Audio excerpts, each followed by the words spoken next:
Prince William has spoken of his pride after a team of modern-day military explorers reached the South Pole exactly 100 years to the day after Royal Navy Captain Robert Falcon Scott did so. His expedition made history, not least because of the deaths of the entire team on the return journey.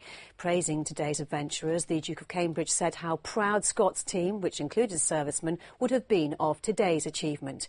Julie Knox reports on an incredible undertaking.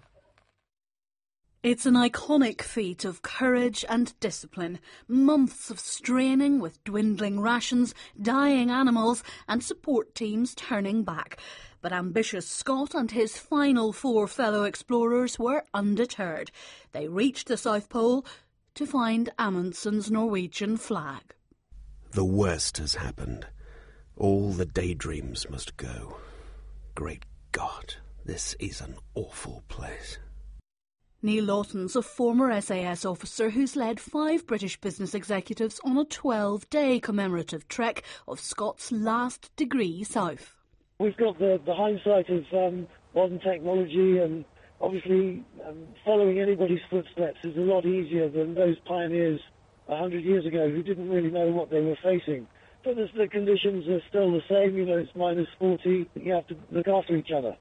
The Scott-Amundsen Challenge is a race along 100-year-old routes between 2 teams of military men over the last 10 weeks. Team Amundsen reached the pole last week. Team Scott had to cover 22.2 nautical miles today to complete the feat on the date of the anniversary.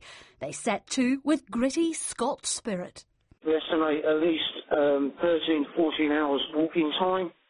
So that should get us to the pole about 23, 59 and 30 seconds. But it will still be on the 17th. Had we lived, I should have had a tale to tell of the hardihood, endurance and courage of my companions, which would have stirred the heart of every Englishman. These rough notes and our dead bodies must tell the tale.